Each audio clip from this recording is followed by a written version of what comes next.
మీరు ఫోన్ వాడుతున్నారా? అయితే మీరు ఇప్పటికే ఏఐ వాడుతున్నారు. అది కూడా మీకు తెలియకుండానే. మీ ఫోన్‌లో మెసేజ్ టైప్ చేస్తున్నప్పుడు తర్వాత ఏ వర్డ్ రావాలో ఫోన్ ముందే సజెస్ట్ చేస్తుంది కదా! అదే ఏఐ. ఏఐ అంటే ఆర్టిఫిషియల్ ఇంటెలిజెన్స్. ఆర్టిఫిషియల్ అంటే మనుషులు తయారు చేసినది. ఇంటెలిజెన్స్ అంటే ఆలోచించే సామర్థ్యం. అంటే ఏఐ అంటే మెషిన్స్‌లో మనుషులు సృష్టించిన ఆలోచించే సామర్థ్యం. ఒక సింపుల్ ఎగ్జాంపుల్ చూద్దాం. మీరు ఇన్‌స్టాగ్రామ్ ఓపెన్ చేసి కొన్ని కుకింగ్ వీడియోస్ చూస్తారు.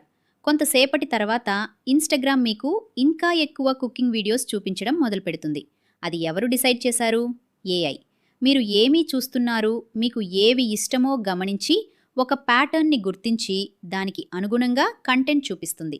దీనినే మెషిన్ లెర్నింగ్ అంటారు. అంటే ఏఐ మన అలవాట్ల నుంచి నేర్చుకునే విధానం. ఇదే జీమెయిల్‌లో కూడా జరుగుతుంది. కొన్ని ఈమెయిల్స్ మీరు ఏమీ చేయకపోయినా నేరుగా స్పామ్ ఫోల్డర్‌లోకి వెళ్తాయి. అవి ఏఐ ముందుగానే ఫిల్టర్ చేస్తుంది. మీ డాక్టర్ ఎక్స్‌రే రిపోర్ట్స్‌ని అనలైజ్ చేయడానిక. ఈ ఏఐని ఉపయోగించొచ్చు. మీ ఆటో డ్రైవర్ గూగుల్ మ్యాప్స్ ఉపయోగించి త్వరగా వెళ్ళే రూట్‌ని కనుక్కుంటాడు. అక్కడ కూడా ఏఐ పనిచేస్తుంది. అంటే ఏఐ అనేది భవిష్యత్తులో వచ్చే టెక్నాలజీ కాదు. ఇది ఇప్పటికే మన ఫోన్‌లో, మన యాప్స్‌లో, మన రోజువారీ జీవితంలో భాగమైపోయింది. తర్వాతి వీడియోలో ఏఐకి